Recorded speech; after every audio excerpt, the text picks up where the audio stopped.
বিসমিল্লাহির গাজরা ইউনিয়ন কর্তৃক আয়োজিত আজকের এই ইফতার ও দোয়া মাহফিলের সম্মানিত সভাপতি আমার সহযোগী হাফিজ তুতাই থানা বিএনপির সাবেক সাধারণ সম্পাদক আহমেদ, গাজরা ইউনিয়ন বিএনপির সাবেক নেতৃবৃন্দ রবু ভাই, ইনুজ ভাই, দেওয়ার সহ বাবাখালী ইউনিয়নের প্রেসিডেন্ট সেক্রেটারি বৃন্দ প্রেসিডেন্ট বক্তব্য রেখেছেন। ঐতিহ্যবাহী আকলা ইউনিয়ন বিএনপির সাবেক সভাপতি নজরুল ইসলাম, ইলাহি আহমেদ শাহিন, ছাত্র দলের যুবদল নেতৃবৃন্দ, মহানগর যুবদলের সাধারণ সম্পাদক উজ্জ্বল, উদয় জাহাঙ্গীরের সাবেক সভাপতি গাজী আফতাবউদ্দিন সাজ্জাদ সহ অনেক নেতৃবৃন্দ এখানে উপস্থিত আছেন। আমাদের দমনের করিম ভাই বক্তব্য লম্বা করব না, দোয়া হবে।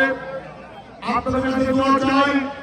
আমি আপনাদের সন্তান, আপনাদের ভাই, আপনাদের মাঝে আমার জন্ম হয়েছে, আপনাদের মাঝে আমার গুরুস্থান, এই মাটিতে আমার গুরুস্থান হবে। এই ইফতার পূর্ব আপনাদের যেন সেবা করতে পারি, আপনাদের যেন পাশে থাকতে পারি, আপনাদের আপদের মধ্যে যেন আপনাদের সঙ্গে থাকতে পারি। আজকে সেই জন্য আপনাদের কাছে দোয়া চাই। আমাদের প্রিয় নেতা স্বাধীনতার ঘোষক শহীদ রাষ্ট্রপতি জিয়াউর রহমানের জন্য, তার ছোট ছেলে আরাফাত রহমান কোকো আল্লাহকে বেশ খুশি করার জন্য দোয়া চাই।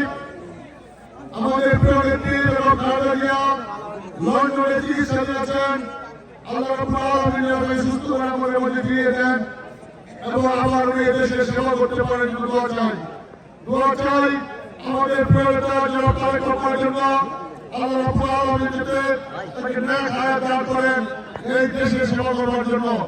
আমি দোয়া চাই বিগত দিনের লড়াই সংগ্রামে 17 বছরের যাদের রক্তের বিনিময়ে দাঁড়িয়ে আজকের এই মুক্তির পতাকা, স্বাধীনতার পতাকা আবার উড্ডীয়মান হয়েছে, সকল শহীদদের প্রতি আমি শ্রদ্ধা জানাই।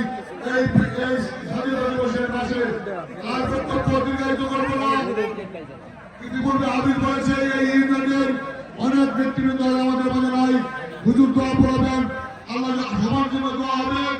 আর বিশেষ করে আরেকটি কথা বলতে চাই, আমাদের দলে কিছু নেতা কর্মী আছেন, দয়া করে মানুষের উপর জুলুম নির্যাতন করবেন না, মানুষের সেবা করবেন। এখন কিন্তু দিন পাল্টে গেছে, মানুষের পাশে থাকতে হবে, মানুষের বিপদে মানুষের সঙ্গে থাকতে হবে। মানুষ হিসেবে মানুষের উপর জুলুম চলবে না। জুলুম বাজের কি হয় দেখেছেন, ওই খুনে হাসিনা দুপুরের ভাত খাওয়ার সময় পায় নাই,